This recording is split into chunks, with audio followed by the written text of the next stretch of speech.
Praise the lord, god's morning again. एक और सुबह जो प्रभु की है, दिल की गहराई से प्रभु के नाम को धन्यवाद दीजिए। प्रभु कितना खुश होता होगा जब आपको और मुझे वो आराधना संगति करते हुए उसके वचन को पढ़ते सुनते देखता होगा। यही तो वो चाहता है हमारी ज़िंदगी में। रोज़ की ज़िंदगी ऐसी ही होनी चाहिए, पढ़ने की, सुनने की, उसकी मर्जी की ओर चलने की। एक बात बताऊँ आपको कि मैंने जब कभी भी मन में ये सोचा है कि ना मैं किसी के लिए कुछ करूँगा, किसी बात के लिए मेरे मन में प्रेरणा है और मैं उसके लिए जब इच्छाएं रखता हूँ, प्रभु ने मुझे काम करने से पहले आशीषित किया है। और जब मैंने हाथ बढ़ाया है किसी काम को करने के लिए, प्रभु ने आशीषित किया है।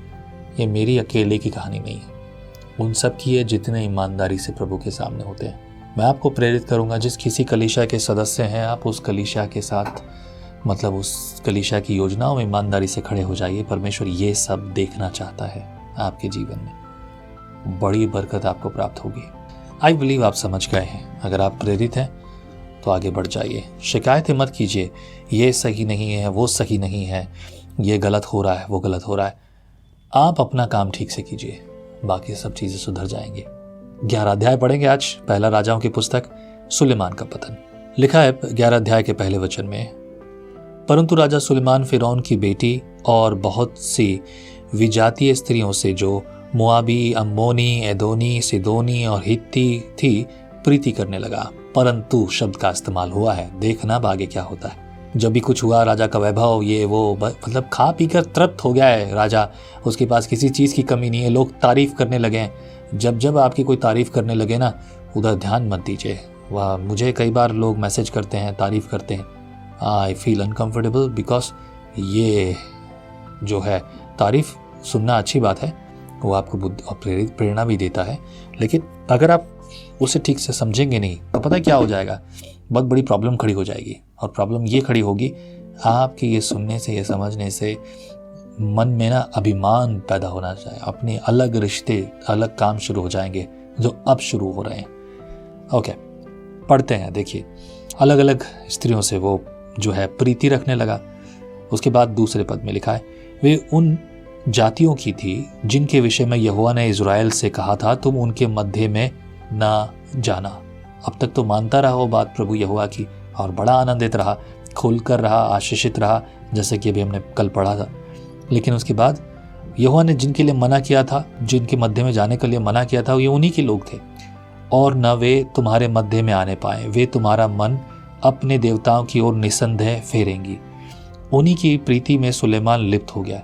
उसके 700 रानियां और 300 रखेलियां हो गई। मैं तो सोचता हूँ यार, एक ऐसा आदमी जो 700 रानियां रखता था, उसके पास तो 2-4 आदमी होंगे और उनके पास ऐसे फाइल होगी।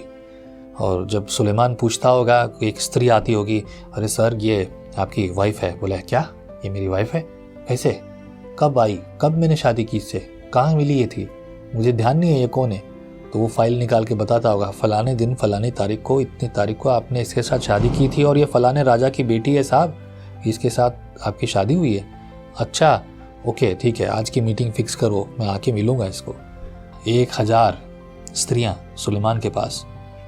अब सोचो, 1000 स्त्रियां बोले तो 3 साल में एक का नंबर आता होगा एक बार वो उससे मुलाकात करने के लिए। वो अगर वो वहाँ है तो महल में, वैसे तो उसे शांति मिली थी। ओह माय लॉर्ड, कुछ जवान मुझे मैसेज करके ये पूछते हैं कि बाइबल में राजाओं ने 2 शादियां की, कई शादियां की, राजा सुलेमान की शादियां थी, बाइबल के अनुसार हम दूसरी शादी नहीं कर सकते क्या? This question comes to me many time. आपको क्या लगता है मैं क्या जवाब दूंगा? रास्ते मत निकालिए बुरे काम करने के लिए। लिखा है तीसरे पद में, उसके 700 रानियां और 300 रखेलियां हो गई थी और उसकी इन स्त्रियों ने उसका मन बहका दिया। अतः जब सुलेमान बूढ़ा हुआ तब उसकी स्त्रियों ने उसका मन पराये देवताओं की ओर बहका दिया और उसका मन अपने पिता दाऊद के समान अपने परमेश्वर पर पूरी रीति से लगा न रहा। सुलेमान तो सिदोनियों की अश्तोरेत नामक देवी और अम्मोनियों की मलकोम नामक घृणित देवता के पीछे चला। इस प्रकार सुलेमान ने वह किया जो यहोवा की दृष्टि में बुरा है, और यहोवा के पीछे अपने पिता दाऊद के समान पूरी रीति से न चला। उन दिनों सुलेमान ने यरूशलेम के सामने के पहाड़ पर मोआबियों के कमोश नामक घृणित देवता के लिए और अम्मोनियों के मोलेक नामक घृणित देवता के लिए एक ऊंचा स्थान बनाया है, और अपनी सब विजातीय स्त्रियों के लिए भी, जो अपने अपने देवताओं को धूप जलाती और बलिदान करती थी, उसने ऐसा ही किया। जब ये शब्द का इस्तेमाल होता है ना, घृणित देवता, तो संभवतः ये रहे होंगे ऐसे देवता जो कि अलग अलग तरह के कामों के देवता हैं। लाइक काम से मेरा मतलब है, लोगों ने जल देवता बना रखा है ना, थल देवता बना रखा है, अलग अलग देवता बना रखे हैं, सूर्य देवता बना रखा है ना, और जानवरों के देवता बना रखा है। ऐसे कई सारे देवता जिनकी बातें कुछ और भी घृणित हो सकती हैं। आई डोंट नो मच, मैं ज़्यादा बात नहीं कर रहा हूँ। मैं डिटेल से अगर बात करूँ तो बातें कुछ और होंगी। इनके प्रत्येक की सारी डिटेल मिलती हैं अगर आप ध्यान देंगे तो, पर मुझे नहीं लगता फिलहाल उसकी आवश्यकता है, बट जहाँ ज़रूरी है उस पर ध्यान दें। छठे पद में, इस प्रकार सुलेमान ने वह किया जो परमेश्वर की दृष्टि में बुरा था। ओके, 9 पद से पढ़ेंगे। तब यहोवा ने सुलेमान पर क्रोध किया, क्योंकि उसका मन इज़राइल के परमेश्वर यहोवा से फिर गया था, जिसने 2 बार उसको दर्शन दिया था, और उसने इसी बात के विषय में आज्ञा दी थी कि पराये देवताओं के पीछे न हो लेना। तो भी उसने यहोवा की आज्ञा न मानी।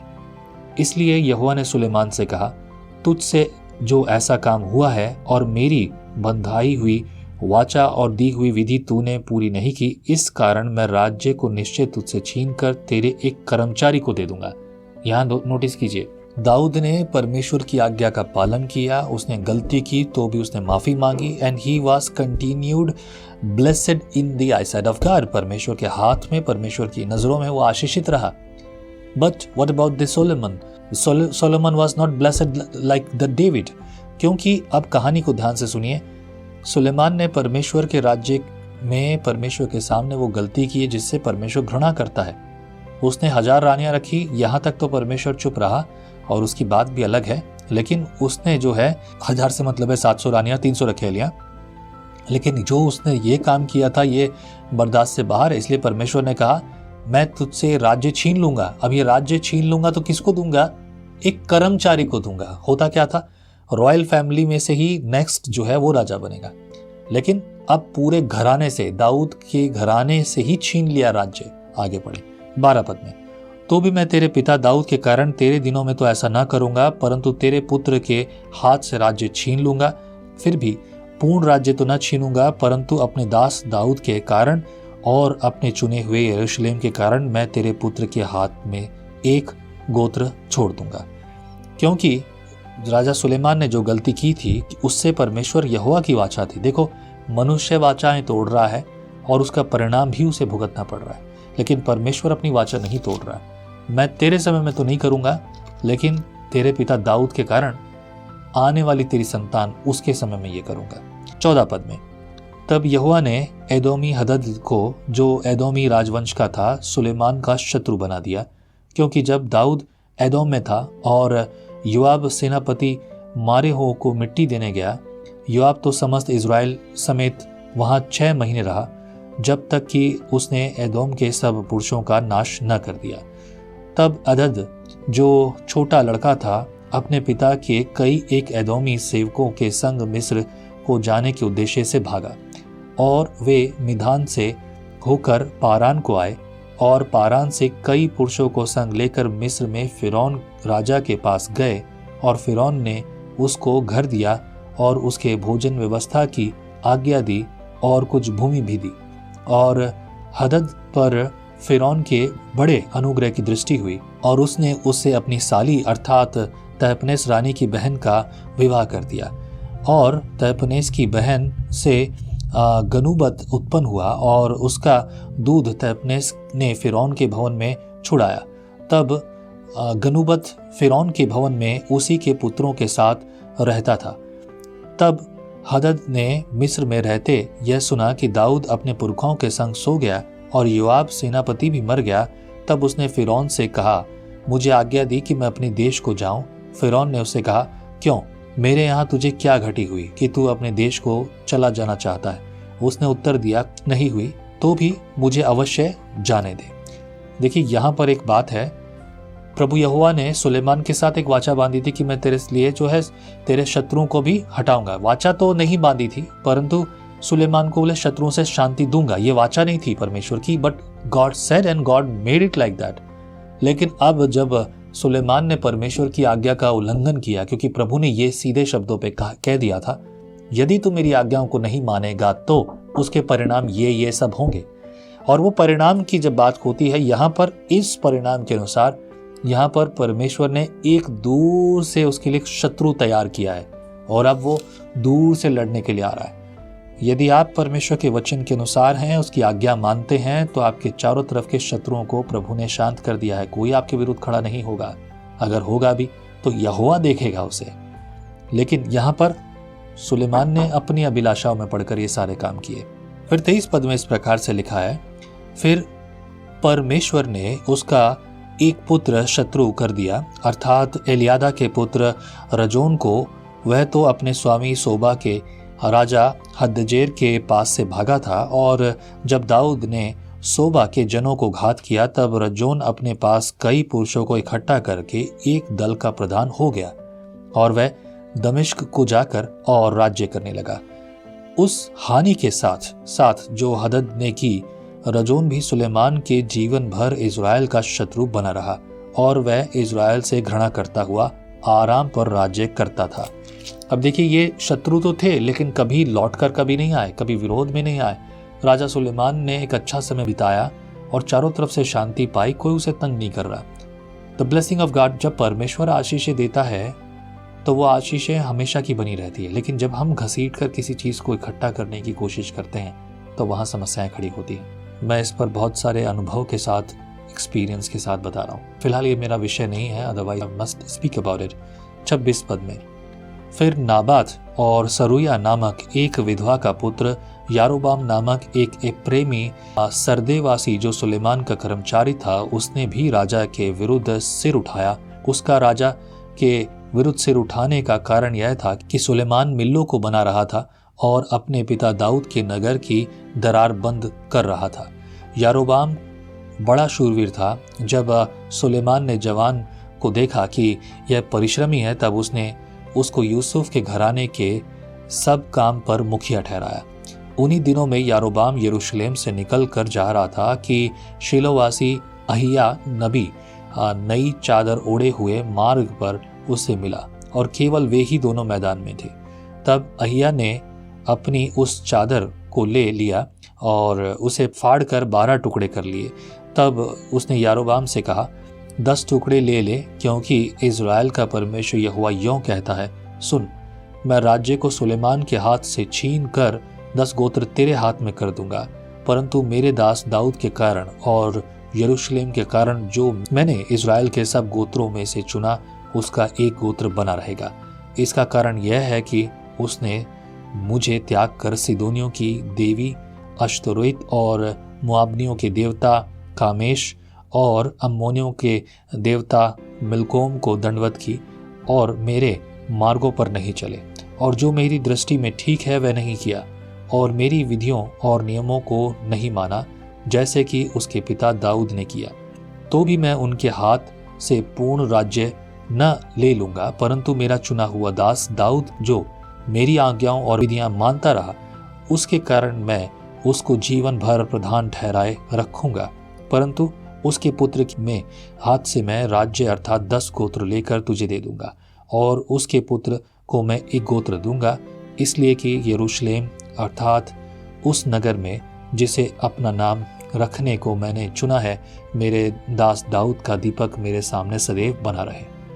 परंतु तुझे मैं ठहरा लूंगा और तू अपनी इच्छा भर इज़राइल पर राज्य करेगा, और यदि तू मेरे दास दाऊद के समान मेरी सब आज्ञाएं माने और मेरे मार्गों पर चले, और जो काम मेरी दृष्टि में ठीक है वही करे, और मेरी विधियां और आज्ञाएं मानता रहे, तो मैं तेरे संग रहूंगा, और जिस तरह मैंने दाऊद का घराना बनाए रखा है वैसे ही तेरा भी बनाए रखूंगा, और तेरे हाथ इज़राइल को दूंगा। इस पाप के कारण मैं दाऊद के वंश को दुख दूंगा, तो भी सदा तक नहीं। इसलिए सुलेमान ने यारोबाम को मार डालना चाहा, परंतु यारोबाम मिस्र के राजा शीशक के पास भाग गया और सुलेमान के मरने तक वहीं रहा। मैं इससे पहले कि लास्ट के 2 वचन पढ़ूं, मैं आपको एक बात बताना चाहता हूँ। यारोबाम was not against of Solomon, right?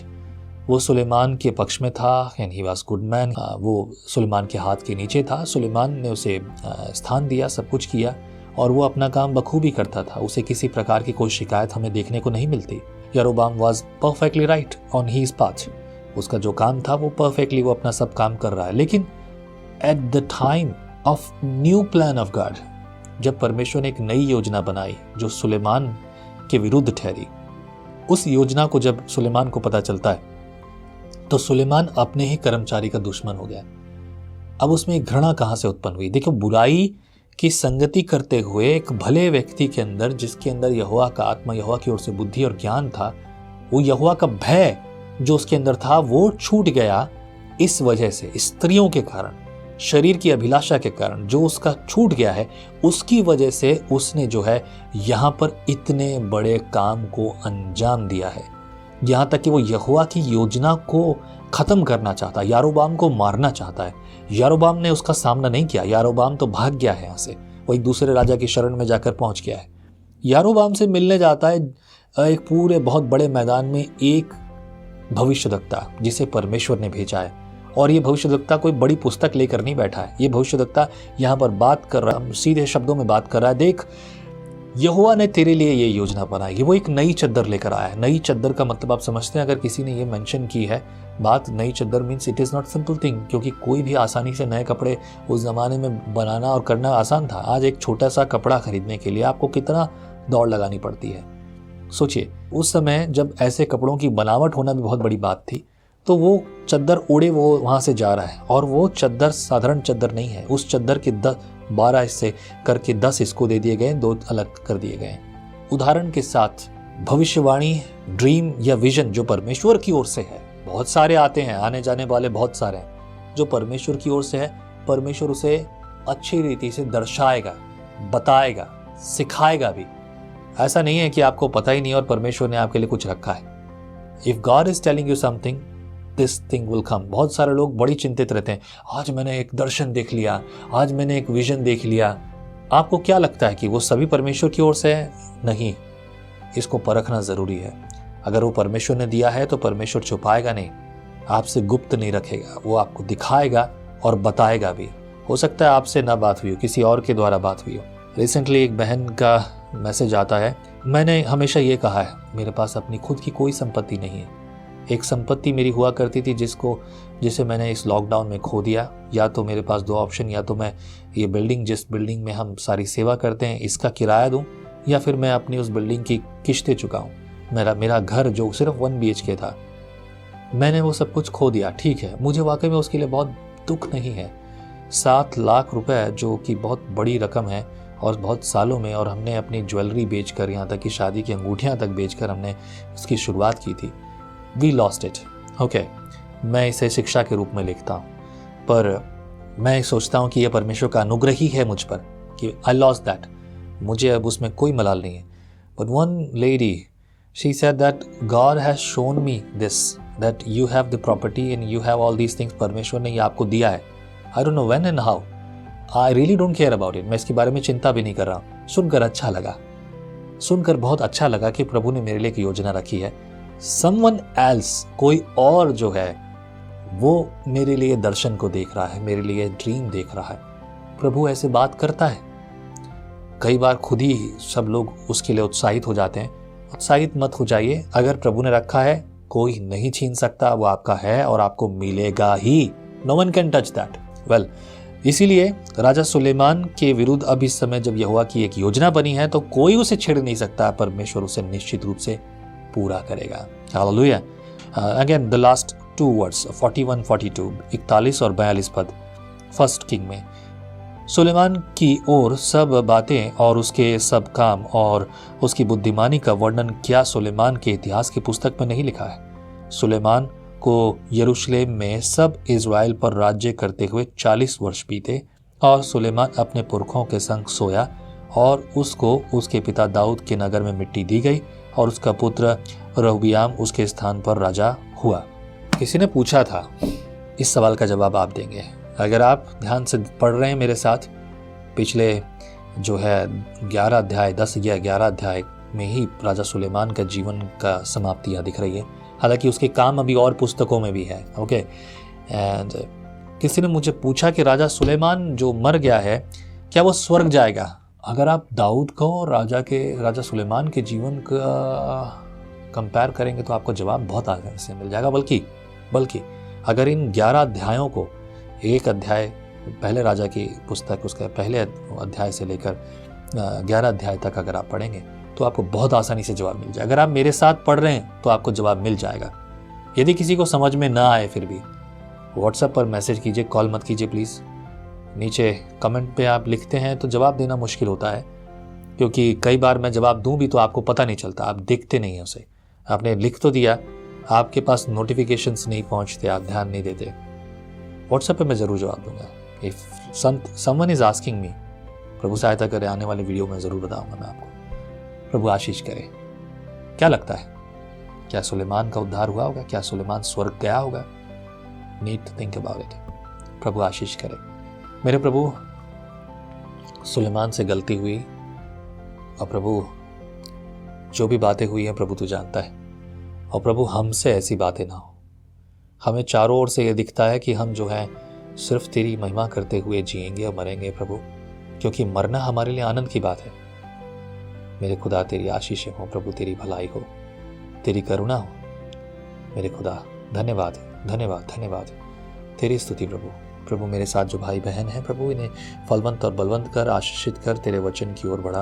और प्रभु तेरी सुरक्षा, तेरी अगुवाई रहे। सारा आदर सारी महिमा तुझे मिले। मसीह यीशु के नाम प्रार्थना मांगता हूँ, आमीन। प्रभु आपको बहुत आशीष करे, फलवंत और बलवंत करे। मेरी प्रार्थनाएं आपके लिए हैं। मैं हर एक के लिए प्रार्थना करने की कोशिश करता हूँ, भले ही मैं आपको जवाब ना दे पाऊँ, but I really try my best. कभी कभी मैं भी बहुत ज़्यादा थक जाता हूँ।